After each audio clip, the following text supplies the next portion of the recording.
हम्म। वो app type का तो बनेगा, बट रियल वर्ल्ड में कैसे करते हैं कि मान लो आपके पास क्या है, किसी भी चीज का प्राइसिंग होती है, कि मैं किसी चीज की प्राइसिंग, आपके पास क्या होगा, स्क्वायर फीट होता है, कि मैंने बोला कि 100 स्क्वायर फीट का मुझे लेना है। ठीक है। उसके बेस पे क्या करते हैं, प्राइस बताते हो। अगर मुझे दिल्ली में लेना है तो आपको पता चल जाएगा 100 स्क्वायर फीट का, आप इस लोकेशन में लेते हो तो इसकी प्राइस इतनी होगी। 200 स्क्वायर फीट में लेना है तो क्या करते हैं, 200 के बेस पे क्या कर सकते हो, अपना रखते हो, और जो बेस प्राइस रहता है उससे मल्टीप्लाई करते हो, और कुछ कमीशन रहता है वो ऐड करते हैं, है ना। इसी तरीके से बताते हैं ना रियल वर्ल्ड में। अगर 100 है तो ऑटोमेटिकली 100 के बेस पे चलेगा, 200 है तो 200, 300 है 300। ये वैरी करेगा एम की वैल्यू किसके बेसिस पे, तो लोकेशन के बेस पे। अगर आप साउथ एक्स में देखते हो तो उसका स्क्वायर फीट अलग होगा, है ना। नोएडा साइड पे देखोगे तो अलग होगा, है ना। तो ये क्या हो गया, आपकी वैल्यू चेंज होती है। ये क्या होता है, जो यूजर बता रहा है कितना स्क्वायर फीट का चाहिए, और ये जो एक्स्ट्रा कमीशन होता है ना। देन उसके बेस पे क्या करते हो, आप वैल्यू बताते हो। यही करते हैं नीतीश। तो इसमें हमारे पास जो हम कर रहे हैं, ये बेसिकली क्या कॉन्सेप्ट फॉलो कर रहा है, तो रियल वर्ल्ड में हम इनडायरेक्टली कोई भी चीज का प्राइस बताते हैं, वो लीनियर इक्वेशंस के बेस पे रहता है ना। तो यहाँ पे भी आप एक सिंपल मॉडल बना सकते हो with the help of linear regression. ठीक है। और जो आप ये मॉडल बनाते हो, ये क्या है, इक्वेशन है, और इसी चीज को हम क्या बोलते हैं, मशीन लर्निंग का फर्स्ट मॉडल। ठीक है। ये समझ में आया, क्योंकि मशीन्स को क्या होगा, सिर्फ नंबर समझ में आएगा, है ना। नंबर के अलावा मशीन्स को कुछ नहीं समझ में आता। और डेटा में हमारे पास क्या है, नंबर प्लस टेक्स्ट दोनों होते हैं, है ना। तो हमें क्या करना पड़ेगा, क्या करना पड़ेगा, या तो टेक्स्ट को डिलीट करना पड़ेगा। अगर टेक्स्ट वाले को डिलीट कर देंगे तो क्या होगा, आपकी एक्यूरेसी उतनी अच्छी नहीं आएगी, है ना। जैसे मैंने बोला साउथ एक्स, तो ये क्या हो गया, एक टेक्स्ट हो गया, लेकिन हम इसके बेस पे आंसर कर पाते हैं, क्योंकि एज ए ह्यूमन हमारे पास क्या है, कैलकुलेटिव है और माइंड है। तो हम क्या करते हैं, साउथ एक्स के बेस पे क्या था, उसकी जो प्राइसिंग रहती है वो हम वहाँ पे क्या करते हैं, फीड कर देते हैं, है ना। अगर मैंने बोला मुझे क्या करना है, कि लेना ओखला विहार साइड पे, तो ऑटोमेटिकली आप समझ जाते हैं कि ओखला विहार तो उसकी प्राइसिंग क्या होगी, अलग होगी। उसके बेस पे क्या करते हो, थोड़ी सी प्राइसिंग अलग रखते हो, है ना। तो मशीन्स में ये कैसे पॉसिबल होगा, ओखला विहार तो वो नहीं समझ पाएगा, नहीं वो साउथ एक्स समझ पाएगा। तो क्या करेंगे, तो हम क्या करेंगे, जो भी हमारे पास टेक्स्ट होगा उसको नंबर में कन्वर्ट करना पड़ेगा। क्यों, क्योंकि हमें पता है मशीन्स के पास इमोशंस नहीं होता, और ना ही माइंड होता है।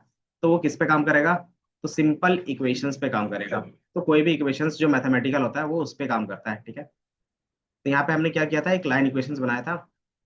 और चूंकि ये मैथ्स का है, इक्वेशंस का मतलब क्या हो गया, मैथ्स, है ना। तो मैथ्स में जब हम इक्वेशंस बनाते हैं तो उसमें सिर्फ क्या पास कर सकते हैं, नंबर ही पास कर सकते हैं। तो हमें डेटा को सबसे पहले नंबर में कन्वर्ट करना पड़ेगा। ठीक है। तो यही चीज हमारा क्या होता है, इनकोडिंग सिस्टम कहलाएगा। ठीक है।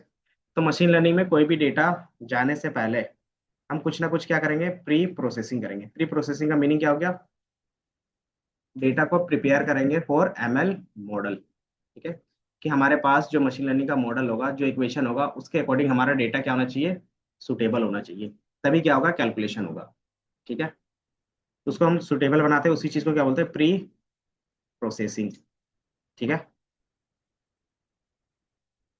ये समझ में आया, प्री प्रोसेसिंग। और यही चीज हम क्या करेंगे, आज स्टार्ट करेंगे। प्री प्रोसेसिंग में क्या क्या चीजें होंगी वो मैं दिखा देता हूँ। पिछले क्लास में कुछ लिखाया था ना, कुछ स्टेप्स लिखाए थे, ईडीए चला गया।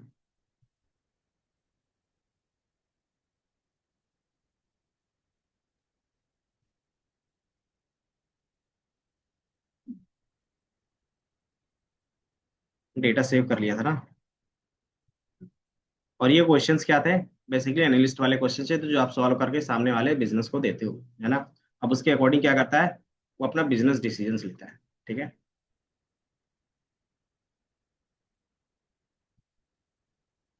कहाँ पे था, हम लोगों ने लिखा था। ये था,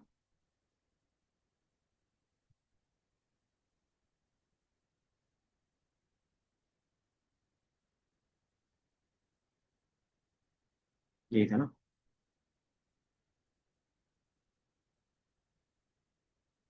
तो ये हमारे पास था।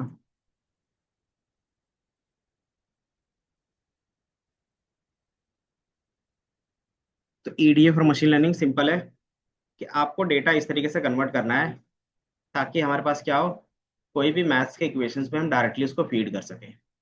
फॉर एग्जांपल, जो हमने लाइन इक्वेशन बताया, ठीक है, क्योंकि ये इक्वेशंस है और इक्वेशंस में सिर्फ नंबर पास होता है, तो आपको डेटा इस तरीके से प्रिपेयर करना पड़ेगा ताकि उसमें सिर्फ नंबर बेस पे ही हो, है ना।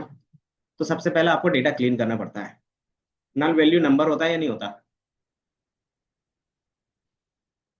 तो खाली है तो नल का मतलब कोई भी चीज नहीं। तो अगर इक्वेशंस में रखेंगे तो क्या होगा, अगर कोई भी इक्वेशंस में रखेंगे तो क्या आएगा, एरर, है ना। तो नल वैल्यूज हमें हटाना पड़ेगा, देन एरर वैल्यूज भी हटाने पड़ेंगे। तीसरा, अगर टेक्स्ट वैल्यू के साथ कोई भी कैलकुलेशंस करेंगे तो होगा, तो उसमें भी क्या करना पड़ेगा, मुझे टेक्स्ट वैल्यू हटाना पड़ेगा। ये फिर अगर हटाएंगे तो क्या डिसएडवांटेज मिलता है कि आपको एक्चुअल एक्यूरेसी नहीं मिलेगी, है ना। तो हम उसको हमें हमें क्या करना है, उसको रखना भी है, प्लस नंबर में ही रखना है। तो उसे हम क्या करते हैं, इनकोडिंग सिस्टम करते हैं। दूसरा, कि क्या होगा, जिसका नंबर ज्यादा होगा उसको प्रायोरिटी ज्यादा मिलती है ना। अब चाहे नंबर्स में हमारे पास कुछ भी हो, तो हम क्या करेंगे, मान लो हमारे पास क्या है, हाउस प्राइस का एग्जांपल ले लेते हैं कि हमारे पास क्या है, स्क्वायर फीट है, और उसके बेस पे क्या है, प्राइस है। तो जैसे जैसे स्क्वायर फीट बढ़ेगा प्राइस बढ़ता है या घटता है, बढ़ेगा। तो ये क्या होगा कि इसके जो नंबर्स बढ़ेंगे ऑटोमेटिकली इसके बेस पे क्या होगा, y equal to M X, और जो भी एक्स्ट्रा फैक्टर रहेगा वो, x की वैल्यू मान लिया 1000 है, और जो हमारा क्या है, स्क्वायर फीट का जो प्राइसिंग चल रहा है वो मान लेते हैं m की वैल्यू 100, ठीक है। तो 100 × 100 कितना होगा, 1000 होगा। मतलब इसकी प्राइस कितनी होगी, 1000 होगी, है ना। अगर मैंने क्या किया कि इसको 200 या 150 कर दिया कि मुझे 150 स्क्वायर फीट का चाहिए, तो कितना हो जाएगा, 150 × 100 कितना हो जाएगा, तो ये 1500, तो ये 15000 हो जाएगा कि आपका प्राइसिंग इतना लगेगा, है ना। अब यही चीज क्या होगा, थोड़ा सा सिनेरियो चेंज करते हैं। यहाँ पे क्या है, एज है किसका, तो हाउस का, और यहाँ पे प्राइस। अब बताओ इसमें क्या रिलेशन बनेगा। जैसे मान लो हाउस की प्राइस क्या है, 40 साल है, तो उसका प्राइस ज्यादा होगा या कम होगा। और जिसका हाउस की प्राइस क्या हुआ है, अभी नया नया बना है, उसकी प्राइस, अच्छा जी, दोनों में से ज्यादा किसका होगा, 40 साल वाले का, या फिर जो 2 साल या फिर 4 साल हुआ उसका, नए वाले का। तो ये हमारा क्या होगा, रिवर्स होगा, है ना। बट इसमें क्या होगा, अगर इक्वेशंस में हम रखेंगे y equal to M x c, अब एज के बेस पे हम क्या करें, कैलकुलेट करें, तो m की वैल्यू आपको यहाँ पे नेगेटिव लेनी पड़ेगी ताकि क्या हो, वैल्यू स्मॉल हो जाए। लेकिन यहाँ पे क्या होगा, अगर मान लो 50 है और m की वैल्यू 5 है, तो ऑटोमेटिकली क्या होगा कि मान लो x की वैल्यू 5 क्या है, 50 है, और m की वैल्यू हम 5 लेके चल रहे, तो क्या होगा, बताओ क्या होगा। ये एम एक्स है, m की वैल्यू 5 है, और x की वैल्यू अभी हम 50 ले रहे, तो कितना होगा, 50 × 5 होगा, तो कितना होगा, 250, है ना। इस तरीके से क्या होगा कि जो हमारे पास नंबर है, अगर यहाँ पे 100 रख रहे थे और यहाँ पे भी मेन 100 ही रखते तो कितना होगा, 5000 होंगे, है ना। अगर 100 साल पुराना होगा तो और कम होगा, तो 50 की जगह पे 100, तो कितना हो जाएगा, 10,000 होगा ना। कैलकुलेशन भूल जाते हो क्या,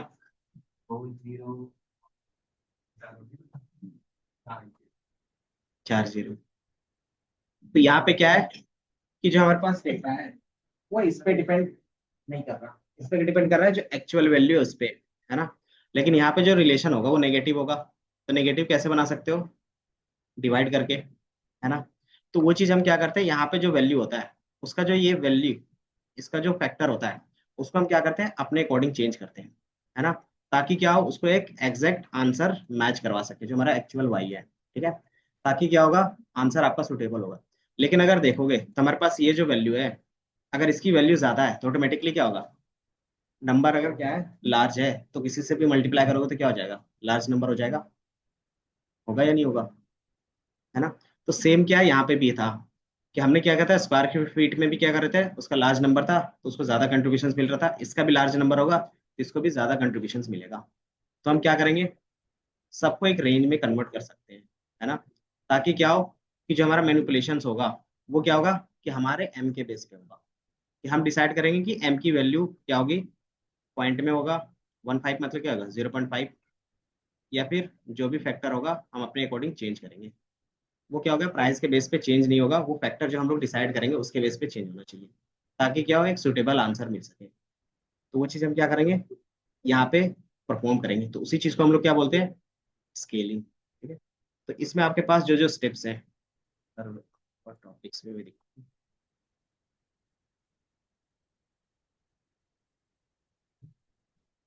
अटेंडेंस,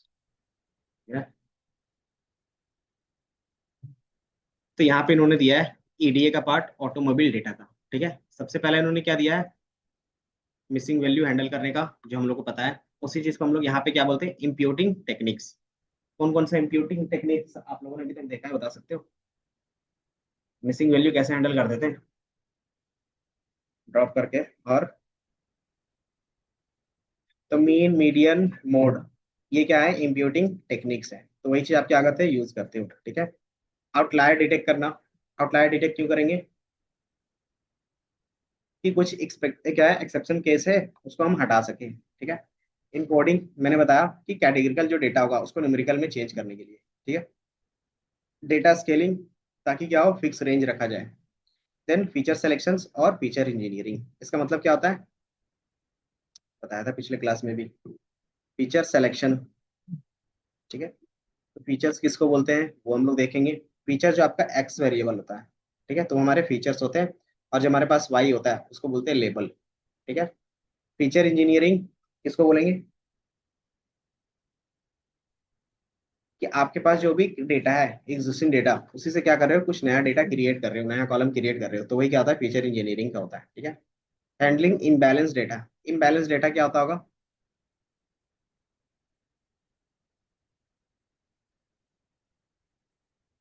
जैसे ये ज्यादातर यूज होता है क्लासिफिकेशन के लिए। जैसे मान लो मुझे क्या करना है, कि एक प्रिडिक्शन सिस्टम बनाना है जहाँ पे क्या होगा, या तो उसको लोन मिलेगा या तो नहीं मिलेगा, है ना। अब मेरे पास क्या है, मैंने 1000 डेटा क्या क्या कलेक्ट किया है। ठीक है। अब 1000 डेटा में से क्या है, 900 डेटा ऐसे हैं जिसको लोन नहीं मिलेगा। ठीक है। और 1100 डेटा ऐसे हैं जिसको वो लोन मिल रहा है। ठीक है। अब बताओ, अगर विदाउट कोई भी प्रिडिक्शन सिस्टम बनाए हुए, अगर मैं बता दूंगा कि सामने वाले को लोन नहीं मिलेगा, तो मेरे सक्सेस होने के चांसेस कितने रहेंगे, है। हम्म, ये मान लो ये हमारा क्या है, डेटा है। इसी डेटा के बेस पे मैं क्या करूंगा, रीड करूंगा सामने वाले का डेटा, है ना। अब इस डेटा में क्या है, 90% क्या है, नो है, और 10% यस है। तो अगर मैं क्या बोलता हूँ, किसी को भी बिना डेटा देखे भी अगर मैं नो बोल दूंगा, तो मेरे सक्सेस का रेट कितना होगा, नहीं का। तो 90%, मतलब मेरा क्या है, 90% एक्यूरेसी है। बट एक्चुअल में क्या ये हो सकता है, बिना देखे मैं अगर बता रहा हूँ तो वो हो सकता है 90% एक्यूरेट, नहीं हो सकता। तो यही चीज क्या रहता है, इम्बैलेंस डेटा रहता है। ठीक है। कि आपके पास क्या है, एक क्लास का डेटा बहुत ज्यादा है और एक क्या क्या है, बहुत कम है। तो इसमें जो एक्यूरेसी बताओगे वो क्या होगा, जिसकी मेजोरिटी ज्यादा रहेगी उसके बेस पे ज्यादा प्रिडिक्शंस होगा, और वो क्या होगा, फॉल्स प्रिडिक्शंस हो सकता है ना। क्योंकि मैंने क्या किया, नो बोल दिया, 90% एक्यूरेसी है, तो आप क्या बोलोगे, 90% भी अच्छा होता है ना। तो 90% अगर क्या है, अच्छा एक्यूरेसी है, लेकिन बिना डेटा देखे हम बता रहे हैं, तो फिर क्या होगा, ये फॉल्स पॉजिटिव होगा। ठीक है। तो यहाँ पे हम क्या करते हैं, सबसे पहले आपको डेटा बैलेंस करना पड़ता है, कि जितना यस होगा उतना ही नो होना चाहिए, ताकि क्या हो, एक प्रॉपर डिसीजंस ले सके, ताकि बायसनेस ना हो जाए। बायसनेस का मतलब क्या होता है, नहीं, आपके पास क्या है, जिसके बेस पे ज्यादा प्रूफ है या फिर जिसके बेस पे क्या ज्यादा डेटा है, तो उसके बेस पे क्या करते हो, आप ज्यादा आंसर करते हो, है ना। जैसे होता है ना कि दोस्त रहता है उसके बेस पे ज्यादा आंसर करते हैं, और जो अननोन रहता है उसके बेस पे कम पे। तो क्या करते हैं, पहले हम दोनों को अच्छे से जानते हैं इक्वली, देन क्या करते हैं, डिसीजन देते हैं। तो यहाँ पे भी यही होता है। ठीक है।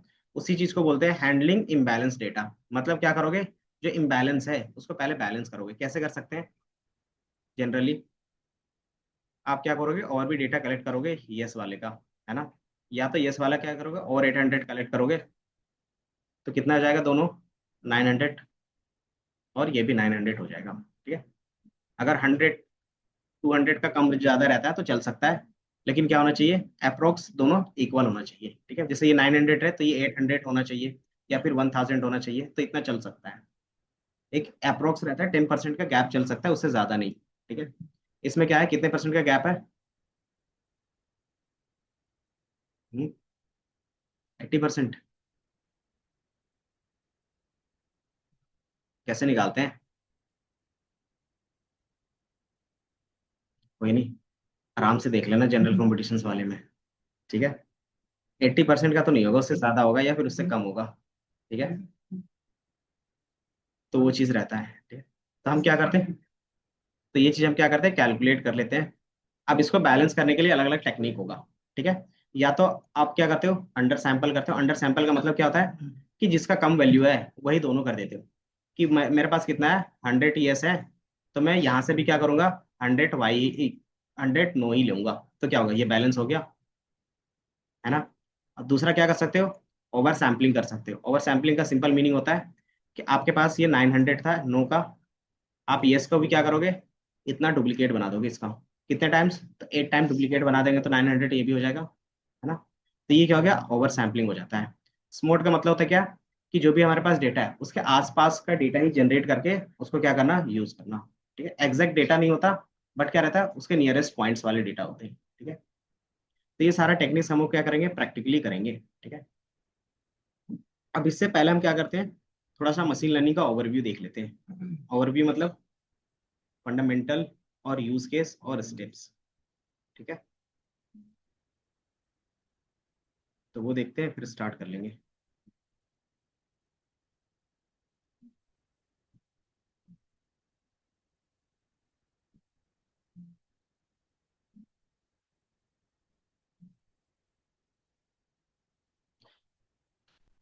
मशीन लर्निंग का कोई डेफिनेशन बता सकता है, चेक करके जल्दी से बताओ। व्हाट इज मशीन लर्निंग, पूछेंगे ना सवाल। बताओ युवराज। स्टार्ट तो बहुत पहले ही हो गया था, बट प्रॉपरली आज से स्टार्ट।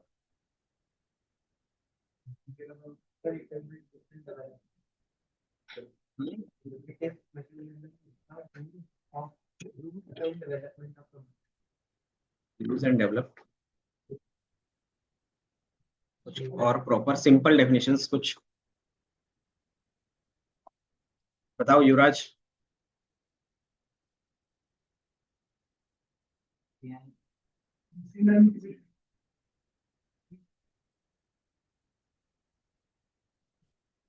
ह्यूमन इंटरवेंशन और प्रोग्राम, सिंपल बोल सकते हो कि जिस तरीके से हम लोग ह्यूमन को सिखा रहे थे, है ना, वो तो सीख नहीं पाए, तब हम क्या करेंगे, मशीन्स को सिखाएंगे।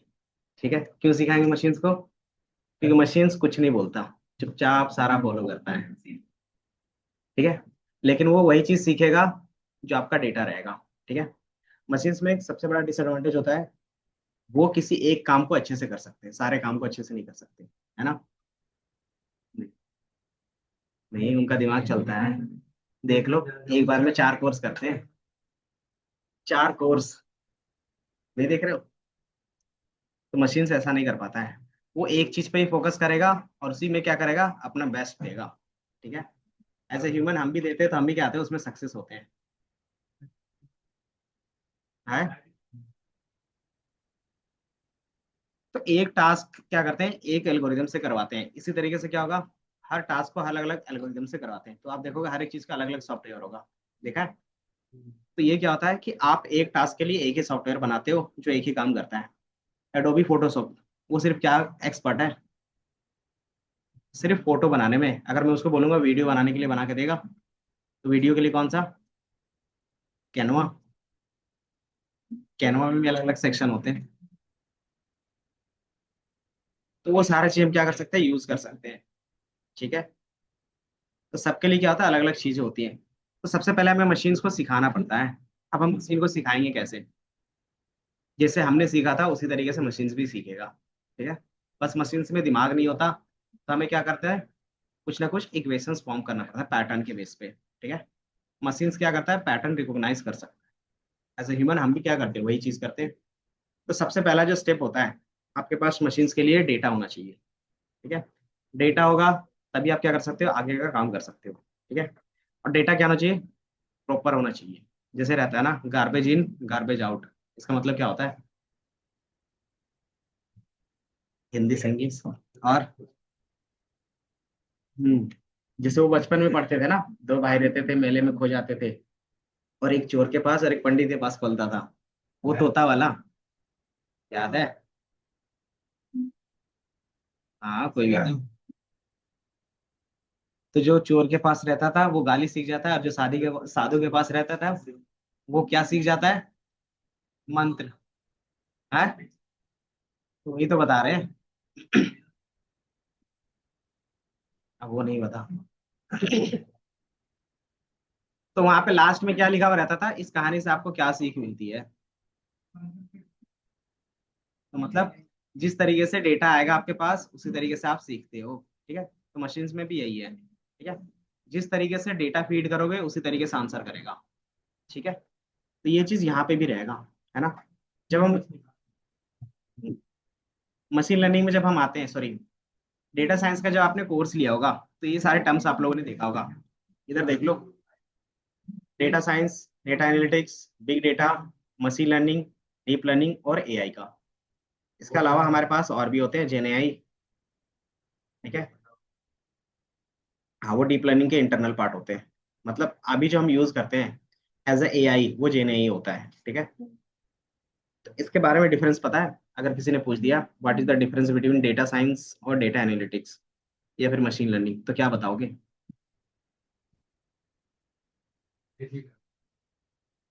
हम्म, नहीं, कुछ प्रॉपर क्या जाते हैं, ऑटोमेशंस अलग चीज होता है, कि हम एक तरीके से क्या करते हैं, बिजनेस प्रॉब्लम पैटर्न के बेस पे सॉल्व करते हैं यहीं पे। डेटा साइंस में क्या होगा, सारे फील्ड आएंगे, ये जितना भी दिख रहा है ना वो सारे डेटा साइंस के फील्ड है। ठीक है, डेटा और साइंस दोनों का मीनिंग क्या होता है,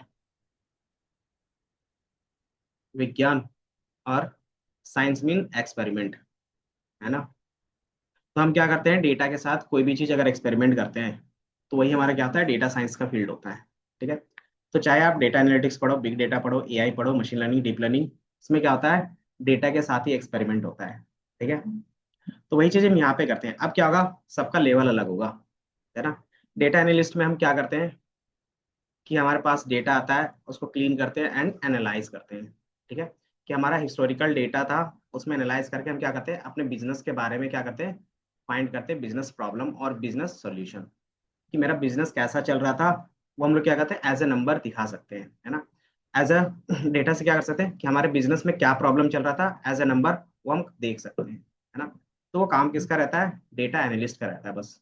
इसमें डेटा एनालाइज करके आप क्या करते हो, फोरकास्टिंग थोड़ा सा कर सकते हो, प्लस आप हिस्टोरिकल डेटा को एनालाइज कर सकते हो, ताकि क्या हो, उसके बेस पे हम फ्यूचर क्या कर सकते हैं, डिसीजंस ले सकते हैं। हाँ, तो डेटा साइंस का ही पार्ट है ना। अब इसमें क्या आता है, कि आप डेटा एनालाइज करके सामने वाले को आंसर कर रहे हो, है ना। लेकिन एनालाइज जो आप कर रहे हो उसमें भी टाइम टेकन लगेगा। मान लो यूजर क्या है, पेशेंस नहीं है यूजर के पास, है ना। किसके पास, तो फिर क्या करोगे, है,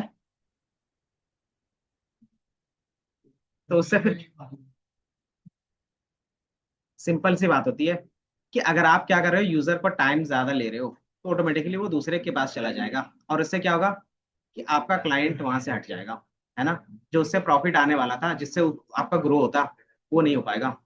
जैसे फॉर एग्जाम्पल, मुझे क्या करने हैं, पैसे निकलवाने हैं, या फिर मुझे क्या करना है, कि मेरा क्या है, सेबी में या फिर स्टॉक मार्केट में कुछ पैसा फंस गया है, तो मैं जाऊंगा किसी कंपनी पे जो क्या करेगा, इन चीजों को सॉल्व करेगा। तो मेरे पास दो कंपनी मान लेते, ए और बी। इधर देख लो, अक्सर, क्या बात कर रहे हो, इधर देख लो, हमारे पास ए और बी कंपनी है।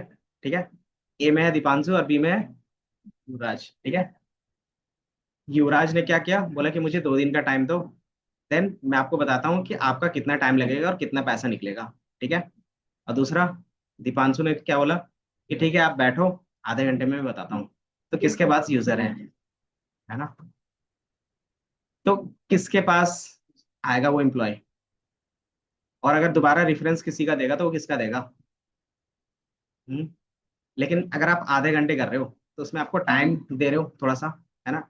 और अगर आपको आधे घंटे में कोई काम करना है तो आपको क्या करना पड़ेगा, वर्क एफिशिएंसी बढ़ानी पड़ेगी, है ना। क्योंकि जब भी आप स्टॉक मार्केट के बेस पे करते हो तो अब क्या होता है, स्टॉक का प्राइस पिछले साल क्या था, हर साल क्या था, डिविडेंड कितना हो रहा है, बोनस कितना दे रहा है, ये सारा चीज कैलकुलेट करना पड़ता है। ठीक है। तो ये क्या करेगा, एक बंदा मैन्युअली करेगा तो आधे घंटे में पॉसिबल नहीं होता। तो दो चार लोग आप रखोगे, है ना। हाँ, तो उससे क्या होगा, उससे क्या होगा कि आपने आपने आधा घंटे में काम किया लेकिन आपका क्या है, कुछ नहीं बच रहा। लेकिन अगर ये 2 दिन में कर रहा है तो इसका सारा पैसा बच जा रहा है।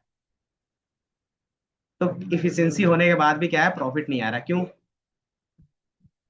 क्योंकि आपने क्या किया, 2 4 लोगों को हायर करके रखा तो उसको भी पैसे देने पड़ते हैं, है ना। और इसने अकेले किया तो उसके बेस पे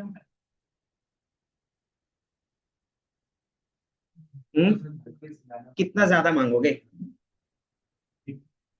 मान लो आप आधे घंटे में कोई काम कर रहे हो तो ऑटोमेटिकली क्लाइंट का क्या होगा, अगर ये 10,000 ले रहा है तो आपको ज्यादा से ज्यादा 15,000 देगा। एक। हम्म, फिर उसके बाद जब आपके पास स्केल होगा तब ना,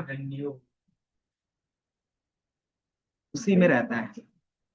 उसी में क्या होगा कि आपके प्रॉफिट, तो उस चीज को क्या करना है, मेन जो हमारे पास था उसको वर्कफोर्स को हटा के और एक पैटर्न के बेस पे क्या करते हैं, सिस्टम बैठा सकते हैं। मतलब एक ही ह्यूमन रखेंगे जो क्या करेगा, सिर्फ इसी में एक्सपर्ट रहेगा, है ना। कि उसका काम रहेगा आपका डेटा देखना, और उसने क्या क्या 50 साल स्टॉक मार्केट में यही काम किया है, तो वो इजिली आपका डेटा देख के बता सकता है कि कितना जा सकता है आपका अप्रोक्स, तुरंत। लेकिन एक्सपर्ट क्या करेगा, ज्यादा पैसा लेगा फिर, एक ही बंदा रहेगा लेकिन ज्यादा पैसा फिर वो लेगा, है ना। तो उसकी जगह पे हम क्या करते हैं, वो जो पैटर्न रिकॉग्नाइज किया है वही पैटर्न जो इंटर्न आएगा उसको सिखाएंगे। इंटर्न को सिखाने में कितना लगेगा, 6 महीने, साल भर, 1.5 साल। अगर वो सीख जाएगा तो, अब भाग गया तो अलग बात है। अगर वो तुरंत सीख जाता है तो क्या होगा, कम सैलरी में अच्छा काम हो जाएगा, है। यही होता है। तो जहाँ पे हमारा ह्यूमन था, एज अ इंटर्न ह्यूमन था, वहीं पे ह्यूमन को अब हटा के हम मशीन्स को डाल रहे हैं। ठीक है। है ना। तो वही चीज क्या होता है, मशीन लर्निंग होता है, कि जहाँ पे आप एज अ इंटर्न की तरह उसे सिखा रहे थे, अब आपको मशीन्स को सिखाना पड़ेगा।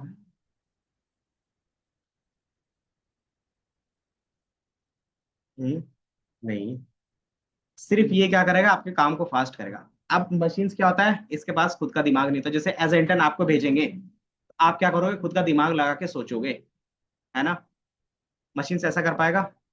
तो यही डिफरेंस है। तो मशीन्स में हमें क्या करना पड़ता है, कुछ एल्गोरिदम होते हैं। एल्गोरिदम का मतलब क्या होता है, बताया था मीनिंग, किसी भी एक काम को करने के लिए जो इंस्ट्रक्शंस फॉलो करते हो। ठीक है। जैसे आपको क्या करना है, मैगडी जैसा आपको भी यहाँ पे बर्गर बनाना है, तो जो स्टेप वो फॉलो करता होगा वही स्टेप्स फॉलो करोगे तो क्या होगा, एज इट इज आपका भी बन जाएगा, है ना। तो हमने सिर्फ क्या किया है, उसके एल्गोरिदम को, उसके स्टेप्स को कॉपी किया और एज इट इज प्रोडक्ट हमारा बन गया। तो वही चीज अगर तुम्हें मैं सिखाऊंगा तो तुम बना लोगे, मशीन्स को सिखाएंगे तो मशीन्स कर लेगा, है ना। तो वही जो स्टेप्स होते हैं वही हम डेटा से क्या करते हैं, एक्सट्रैक्ट करते हैं। वही इसीलिए तो ह्यूमन है। जिस दिन वो हो गया तो फिर तुम्हारा खत्म। हाँ। तो यहाँ पे क्या होता है कि जो मशीन्स हमें एल्गोरिदम कहाँ से, अच्छा इधर देखो, जो एल्गोरिदम है वो किसने डेवलप किया है। मान लो जो मैगडी वाला था, वो मैगडी का जो ऑनर होगा वो बनाया होगा, और वही चीज क्या होगा, सबके साथ पास कर रहा होगा, है ना।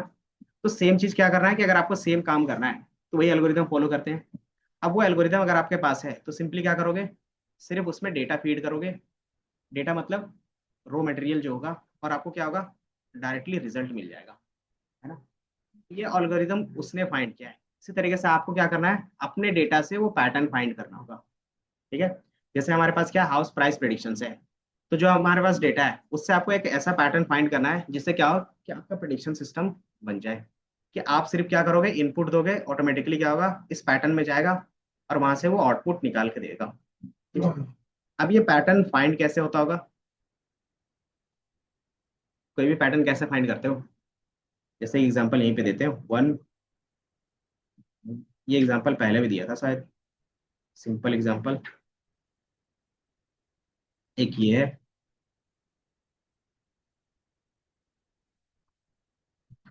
2 का 4, 3 का 9,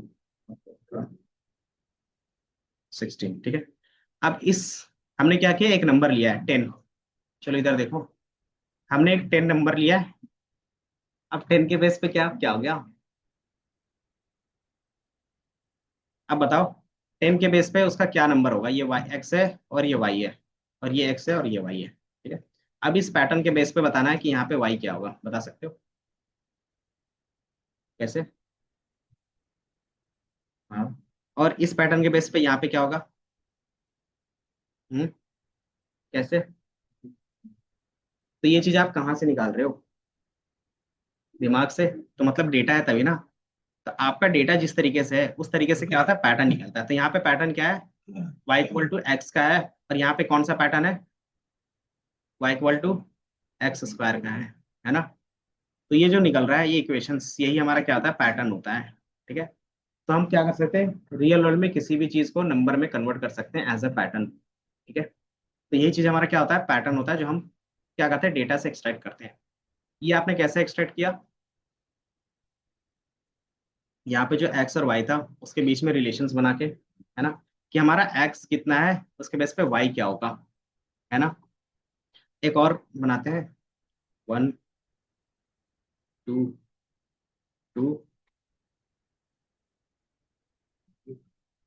5 4 9 और 11। अब बताओ 10 के बेस पे क्या होगा नंबर वाई का, बता सकते हो इस पैटर्न के बेस पे? देख लो फाइंड करके। हम्म, देख लो। अरे रीजनिंग के क्वेश्चन सॉल्व करते थे। हाँ, तो वही तो है। हम्म।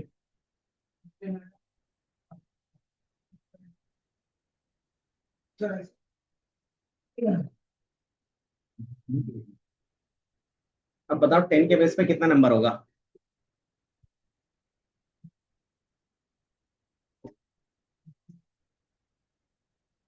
कुछ भी तुक्का नहीं मारते, जो पैटर्न दिखता है उसका आंसर करते हैं। ठीक है। और इसी चीज को क्या बोलते हैं, क्रिटिकल थिंकिंग बोलते हैं, है ना। तेज दिमाग नहीं, सिचुएशन के बेस पे आपको आंसर करना आना चाहिए बस। ठीक है। तो हमारे पास क्या था, 2x+1 था। ठीक है। और यही हमारा क्या है, y बन रहा था। दिख रहा है? तो ये पैटर्न हमने क्या किया, यहाँ से एक्सट्रैक्ट किया। अब यहाँ पे आपने 2 ही क्यों रखा और यहाँ पे 1 क्यों रखा?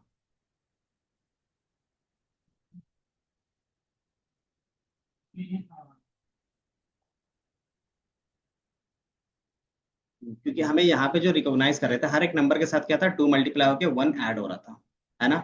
ये आपने क्या किया, अपने माइंड से सोचा कि यहाँ पे 2 होना चाहिए, क्यों, क्योंकि मुझे कैलकुलेशन आता है इसलिए, है ना। अब ये मशीन कैसे कर पाएगा, जैसे मान लो ये मशीन्स को दे देते, मशीन्स के पास दिमाग नहीं है, तो वो कैसे यहाँ पे 2 और 1 रखेगा?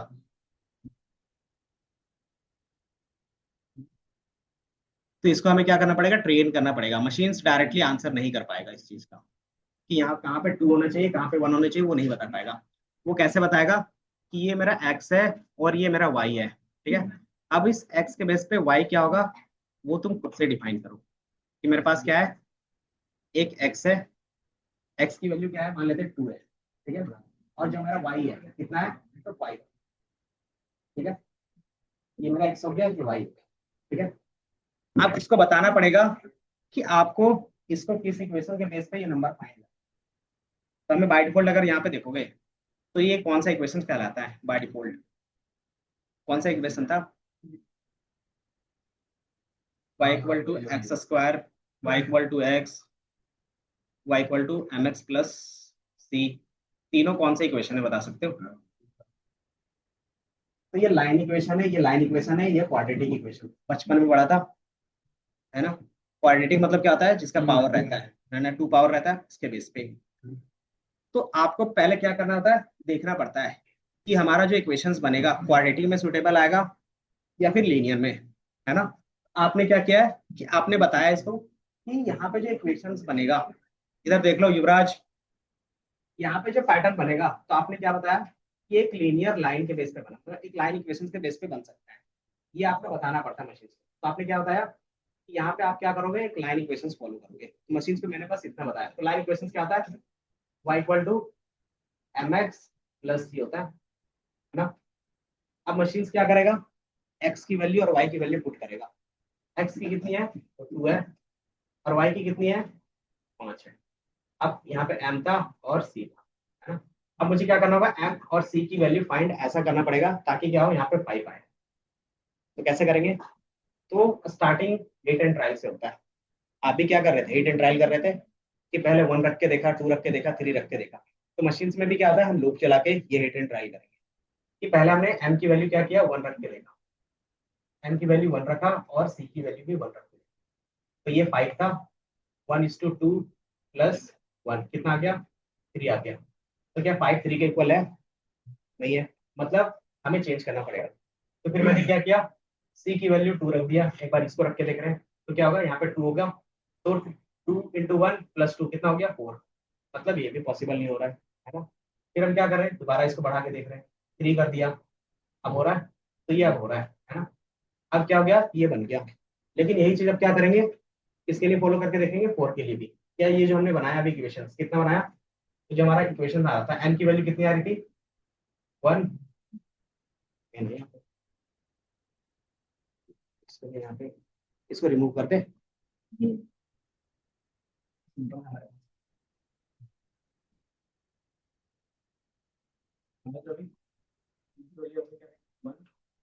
इसको x, अब की वैल्यू कितना रखा था, 3 रखा था। तब हमने क्या रखा, 5 जब x की वैल्यू यही आ रहा था, ठीक है इसमें।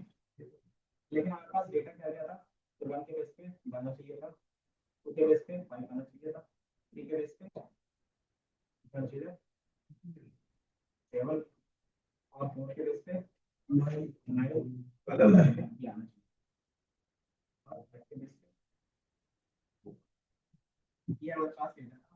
अभी जो हमने पैटर्न निकाला है, क्या वो सारे नंबर में फुलफिल कर पा रहा है। जैसे हमने यहाँ पे किसके लिए किया था, x का, ये नहीं किया, है ना।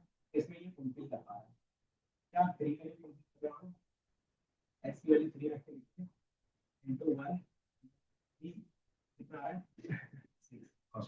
चलो ये कितना चाहिए, वहाँ पे ये सारे कहाँ पे कैसे नहीं,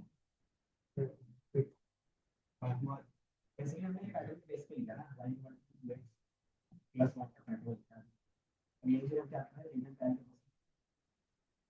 तो c की वैल्यू आप चेंज कर रहे हो तो स्पेस नहीं फाइंड करना, पूरा वाला का 4 + 3 कितना, तो ये भी c से निकालना है। इसमें एक्यूरेसी तो आ रहा है, बस एक ही होता है कभी। अगर मेरे पास क्या है, 5 डेटा है, तो 5 में से एक का सही बताना है, 4 का गलत बताना है। जैसे कितनी है, 5 में से एक सही बताना है, बाकी 5 में से एक सही बताना है, 20%, 20%। तो आपका 20% एक्यूरेसी इससे काम करने लगेगा, है ना। फिर हम क्या करते हैं, यहाँ पे जो डेटा रहता था, एक ट्रायल एंड वैल्यू होता है, उसकी वैल्यू 1 और ये वैल्यू 0 रखते हैं, ठीक है। तो एन की वैल्यू क्या करेंगे, और सी की वैल्यू वही रहने देंगे।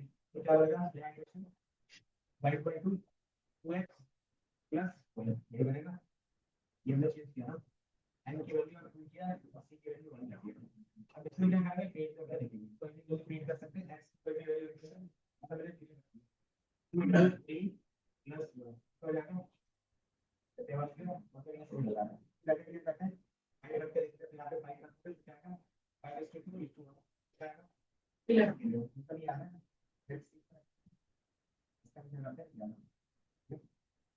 हो सकता है कि आपके पास 100% क्वेश्चन आया।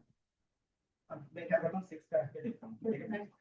y = 2 * 6 + 2 आएगा, ये छठी मतलब ये, लेकिन देखो कि सबके लिए सही आंसर है। तो मतलब क्या है,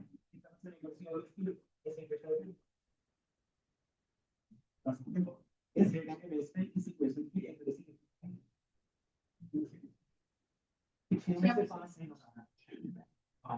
हां माइनस 92 टोटल हमारे पास क्या है 20 आएगा रेंज आएगा इसके बाद कितना डिवाइड होगा 2 आएगा 2 समथिंग या 3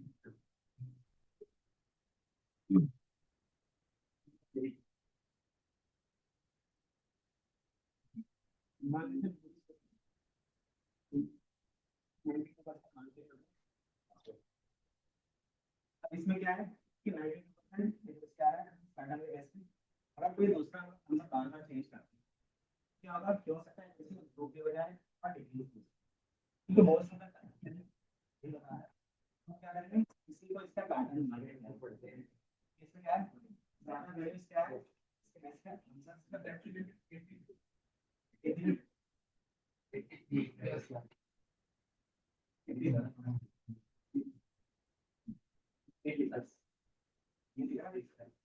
इसमें आपको क्या पता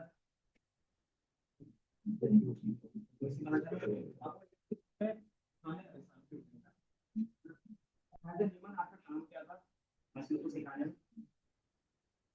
पहला आप डेटा डाल रहे थे दूसरा उस डेटा में किस टाइप का आपने बता दिया नहीं दिया है ना इतना ही बता दिया अब वो डेटा पहले लूप का है और सीख नहीं कहां से कहां के बीच में आएगा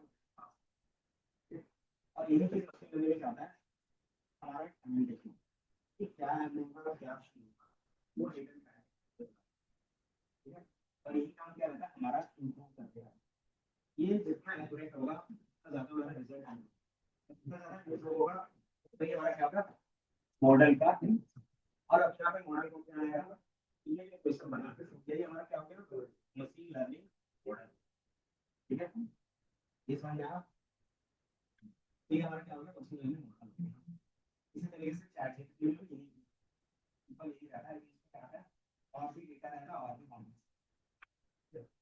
ये बेसिक लेवल में क्या था आपका मशीन लर्निंग मॉडल बन गया अब आप इसको किसी के साथ शेयर करते हो वो डेटा पुल करता है आपको ये समझ आया प्रॉपर मशीन लर्निंग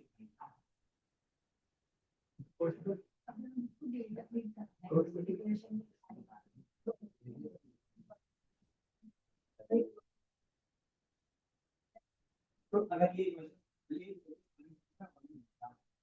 मुझे एक ही बार में भेजा आप सामने क्लास को ये दे पाएंगे एक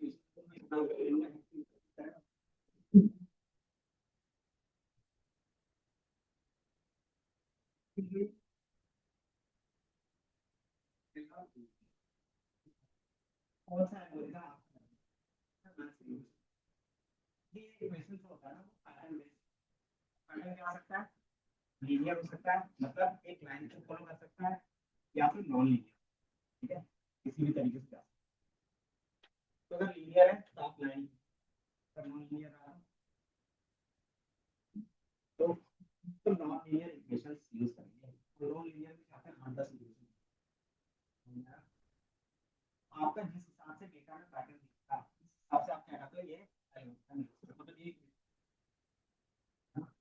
सिंपल क्या है लाइन इक्वेशन है लाइन इक्वेशन सिर्फ एक स्ट्रेट लाइन पे ये क्या करेगा जो भी आंसर करेगा सिर्फ स्ट्रेट लाइन पे करेगा अगर मान लो आपका जो पैटर्न है वो कुछ इस तरीके से चल रहा है ठीक है कि मेरे पास जो डेटा है ना इस तरीके से ये कुछ इस तरीके से चल अब इसका क्या इक्वेशन होगा बता सकते हैं जैसे आपने जो इक्वेशंस बताया लाइन इक्वेशंस का कुछ इस तरीके से होता है ठीक है और आपका जो इक्वेशन है 1 के बेस पे है तो ये कुछ इस तरीके से जाएगा ठीक है तो ये जो इक्वेशन बन रहा है y equal to mx plus c का होता है ठीक है तो ये हमारा क्या है एक स्ट्रेट लाइन है और यह यहाँ से जा रहा है अगर मान लो कुछ पैटर्न इस तरीके से मिले तो हमारा डेटा क्या होगा कुछ इस तरीके से होगा तभी आप क्या कर रहे हो आंसर कर पाते हो वो इसी लाइन को फॉलो करेगा ये पैटर्न ये समझ में आया नितेश अच्छा ये बताओ ये यहाँ से क्यों जा रहा है सेंटर से क्यों नहीं जा रहा होगा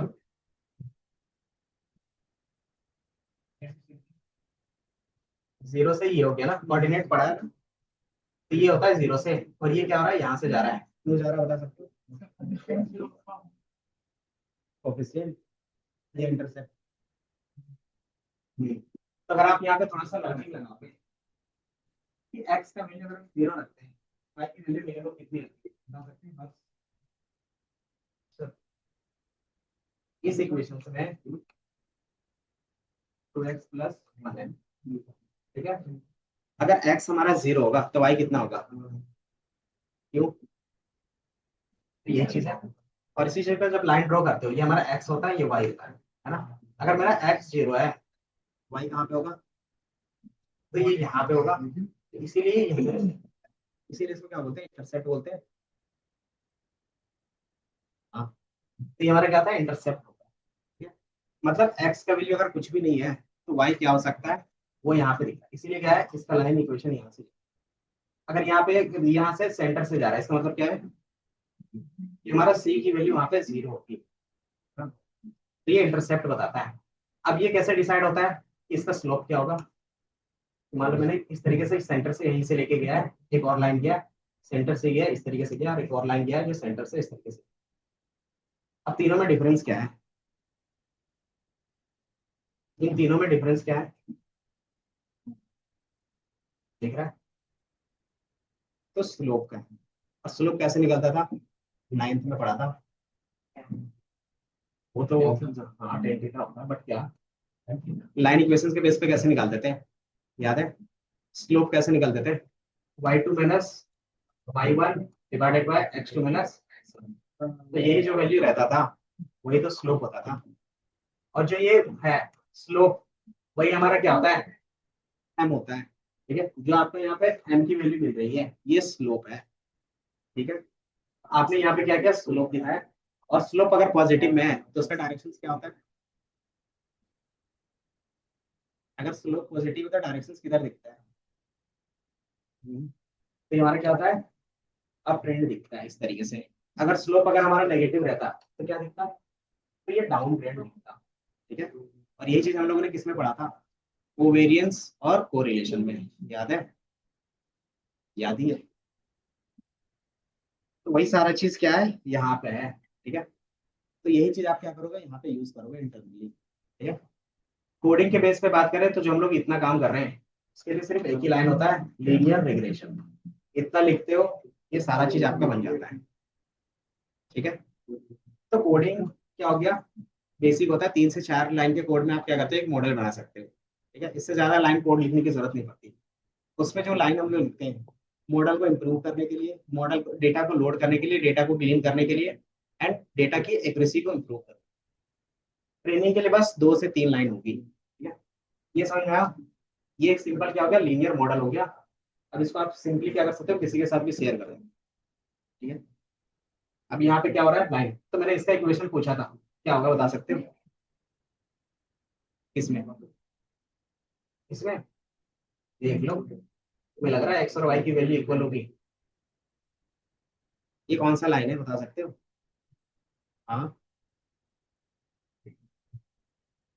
अच्छा, एक मैं डेटा देता हूँ, 1 2 4 3 9 और 4 का ग्राफ बना के दिखा देते हैं इस वाले डेटा का, मतलब y = x² का ग्राफ बना के दिखाओ किस तरीके से दिखेगा, कॉपी पे, जल्दी से बनाओ। हाँ, कुछ नहीं करना है, बस इसके पॉइंट को यहाँ पे x की वैल्यू क्या है, 1 है, और y 1, इस पॉइंट को 2 और 4 इस तरीके से यहाँ पे, तो इस तरीके से डॉट डॉट करके कैसे बनाओ, एक मिनट। चार यहाँ,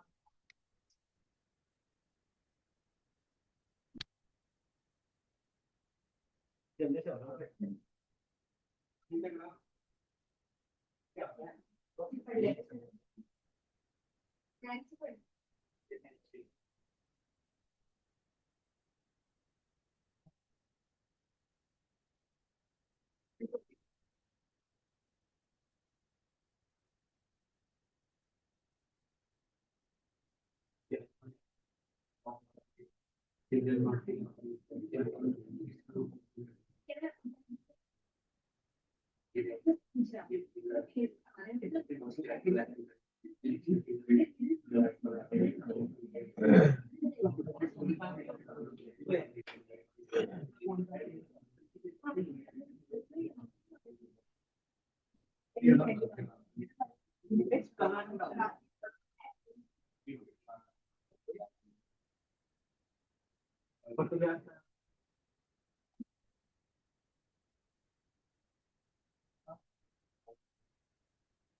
या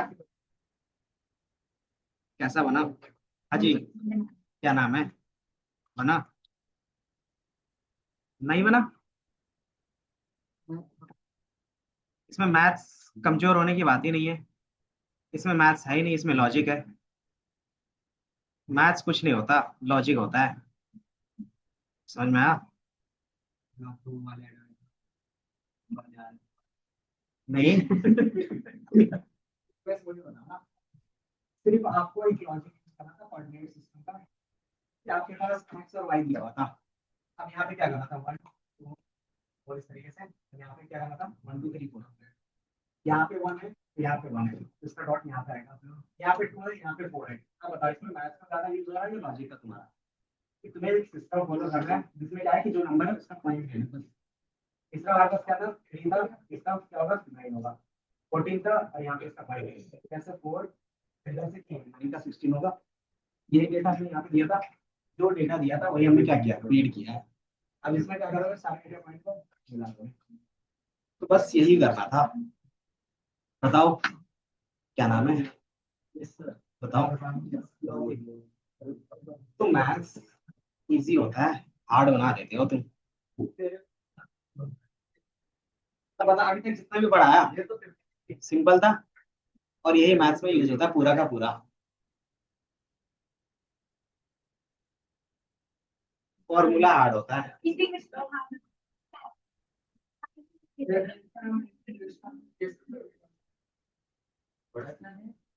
कोई बात नहीं, देखेंगे ना कितना किसका हार्ड है। हम लोग यहाँ पे देखेंगे। ये समझ में आया इतना? अब ये पैटर्न मुझे इस तरीके से दिख रहा था, तो ये लाइन है, तो अगर इस तरीके से कोई भी क्वेश्चन होगा, तो क्या इक्वेशंस लिखोगे? y equal to X square में कैसे लिखेंगे, है ना? तो जहाँ पे ये आप यूज कर रहे थे, यहाँ पे ये यूज कर सकते हैं। अब ये कैसे आपको दिखेगा? मैटप्लॉटलिब पे देखा है? कि आपको क्या करना है, हाउस का प्राइस प्रिडिक्ट करना है, तो उसका एक स्कैटर प्लॉट बना सकते हो, प्राइस और एरिया। ये हमारा क्या होता है, प्राइस, ये हमारा एरिया होता है, दोनों का स्कैटर प्लॉट बन सकता है। जैसे बनेगा वो प्राइस पे दिखेगा, और सारे डॉट को मिला सकते हैं कैसे, तो सिंपली एक लाइन देखोगे तो ऑटोमेटिकली क्या होगा, एक लाइन बनेगा, तो लाइन क्या कर रहा है, हमारे डेटा को फॉलो कर रहा है, तो वही क्या हो गया, उसका मॉडल हो गया ना। रियल वर्ल्ड में जैसे हम और आप बात कर रहे हो, तो यहाँ से जो फ्रीक्वेंसी आप तक पहुंच रही है और आप सुन पा रहे हो, इसका पैटर्न किस तरीके से होता है, इस तरीके से, इस तरीके से ट्रेवल करता है, इसका इक्वेशन क्या होगा।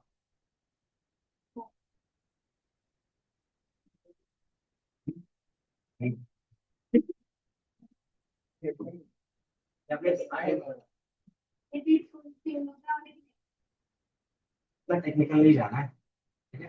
सिंपली आप बोल सकते हो कि आपको जो पैटर्न दिख रहा है, अगर आप उसको जनरलाइज कर पा रहे हो, वही हमारा इक्वेशन बन जाता है। और इक्वेशंस का आप कुछ भी एक्सवाइजेड नाम रख सकते हो, ठीक है।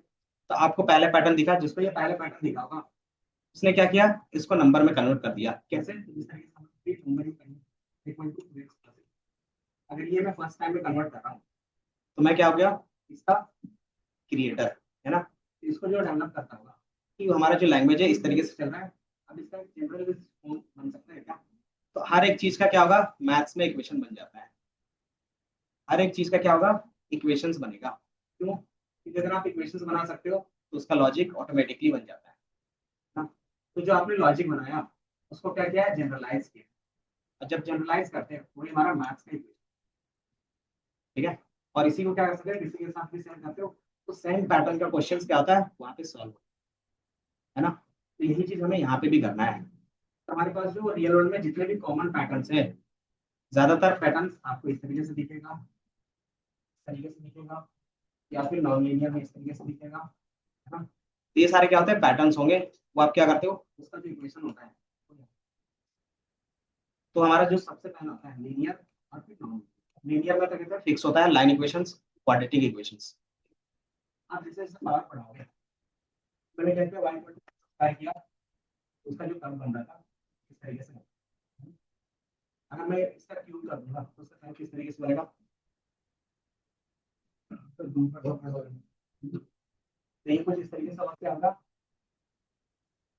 कर्व करेगा, तो कर्व करते जाए मतलब पावर बढ़ाते जाओगे, ये कर्व होते जाएगा, मतलब ये नॉन लीनियर स्ट्रेट लाइन को फॉलो नहीं करता, है ना। तो इस तरीके से क्या कर सकते हैं, पावर बढ़ा के बना सकते हैं, बट क्या होगा, जैसे जैसे पावर इंक्रीज करते जाओगे, तो ये क्या होगा, इस तरीके से सर्कल में, ठीक है? तो इस तरीके से भी हमारा क्या होगा, कोई पैटर्न भी नहीं होगा, होगा भी तो उसका क्या होगा, बाय डिफॉल्ट आपने e टू पावर एक्स सुना है ना? क्या होता है ये, सिर्फ रियल रूल में क्या होता है, चीजें ऐसी होती है जिसका होता है टू के फैक्टर में 2.7 में क्या होते हैं, मल्टीप्लिकेशन में ग्रो करती है। जैसे कोई चीज बताओ, पीडब्ल्यू स्किल उसका आ गया ना, स्टॉक मार्केट में, तो उसका जो ग्रोथ है वो एक्सपोनेंशियल है, एक्सपोनेंशियल मतलब स्टार्टिंग का फेज बहुत स्लो था, है ना, एक पीक पॉइंट आया, वहां से एक्सपोनेंशियली ग्रो, ऐसे ही करते हैं। आईटी सेक्टर में भी यही कुछ है, जैसे बोलते हैं ना कि आप क्या बोलते हैं, स्टार्टिंग के 2-3 साल क्या होता है, कम सैलरी होती है, इसके बाद अच्छा खासा पैकेज मिल जाता है आईटी सेक्टर में, तो इसका एक्सपोनेंशियली ग्रोथ इस तरीके से, है ना। और गवर्नमेंट जॉब में शुरू से ही रहता है, एक साल की बढ़ती है, क्योंकि साल भी तो बहुत वही रहा ना कि स्टार्टिंग के ईयर्स क्या हो गया आपका उतना ग्रोथ नहीं है, फिर एक पॉइंट आएगा, वहां से क्या होगा, इसको एक्सीलरेट होता है। इसका जो इक्वेशन होता है क्या होता है बता सकते हो, ये आपको पैटर्न लिखा था, बहुत जगह पे दिखा, अब इसका क्या होगा, आपको जनरलाइज फॉर्म में मतलब इसका पैटर्न लिखा है, तो सिंपली आप कुछ नहीं करते, आप क्या करते हैं, एक बनाते हैं एक्स और वाई का, और उसका क्या करते हैं, पॉइंट के बीच पे आते हो, और इस पॉइंट का क्या करते हैं, वाई और एक्स के बीच में रिलेशन होता है ना। और जैसे ये निकल जाता है वही हमारा क्या बन जाएगा, एक मैथ का क्वेश्चन बन जाएगा। इसको निकालने के लिए क्या करना पड़ता है, रिसर्च करना पड़ता है, कि हमने क्या इजीली बता दिया कि इस तरीके से जाना है, ये निकल रहा है, यूज करना। लेकिन जो चीज फर्स्ट टाइम आता है वो क्या था, लाइन इक्वेशन जब नहीं आया था, तो सबके लिए लाइन इक्वेशन क्या था, हार्ड था, जैसे आपको इजी अभी लग रहा है, जब ये लाइन इक्वेशन नहीं था, समय किसी को नहीं बताता कि इस तरीके से हम लोग कुछ बना सकते हैं। तो जब ये आ गया तो इजी लगेगा। यही चीज होता है इक्वेशन के साथ। अब इसका सिंपली क्या किया, किसी ने फाइंड लिखना, इसके बेस पे क्या चीजें होगी, सिंपल इक्वेशन पे x जितना होगा उसका क्या करोगे, ये क्या फैक्टर के साथ 2.7 into x। अगर x की वैल्यू 2 है तो 2.7 into 2 हो जाएगा पावर 2। तो ये क्या होगा, इसकी वैल्यूज होगी, हर एक लाइन का वैल्यू ये क्या करेगा, सेटिस्फाई। तो y क्या होगा, y इक्वल टू e की पावर, तो ये यहाँ से क्या गया। इसी तरीके से क्या कर सकते हो, अगर ये आपका फ्रीक्वेंसी चल रहा है x और y के बेस में, इस तरीके से चल रहा है, ठीक है। अब इसी का क्या करना है, इक्वेशन बनाना है, तो क्या करोगे, तो सिंपली x का पॉइंट y का पॉइंट यहाँ पे रखोगे, यहाँ पे रखोगे, यहाँ पे रखोगे, और सबको क्या करोगे, इस तरीके से इक्वेशन बनाएंगे सबका, और सबका ट्राई करेंगे कि m और x क्या हो सकता है ना। उसी चीज को बार बार चेंज करनी है ना। तो इसी को चेंज करने से क्या मिला हमें, ये मेरा y हो गया, तो y क्या होगा, y equal to sine of, तो जो साइन होगा एंगल के बेस पे, ये जो एंगल होता है ना ये बार बार चेंज होता है, और ये क्या होता है, एक फिक्स वैल्यू में चेंज होता है ना। तो ये क्या होता है, साइन होता है हमारे पास। अब उसी में क्या करो, एक्स पास करोगे तो ऑटोमेटिकली उसकी वैल्यू होगी। तो हमने सिर्फ क्या किया, पैटर्न के बेस पे एक जनरलाइज इक्वेशंस बनाने का, वही चीज हम मैथ्स में यूज करते हैं, ठीक है। ये समझना, मैथ्स में क्या रहता है, सिर्फ पैटर्न रहता है, और हमें यहाँ पे क्या सीखना है, पैटर्न फाइंड करनी। तो फिर क्या इंटरनली यूज होगा, तो ये मैथ्स के इक्वेशंस जो जो जनरल होंगे वो यूज, तो हम लोग क्या करेंगे नेक्स्ट क्लास में डिस्कस करेंगे मैथ्स के बेसिक। मैथ्स से पहले है नहीं, उतना नहीं करना है, आज जितना किया ना, यही चीज आप अगर आप अच्छे से याद रखते हो तो 50 से 60% एमएल का मैथ्स आप क्या कर सकते हो, सीख सकते हो इजिली।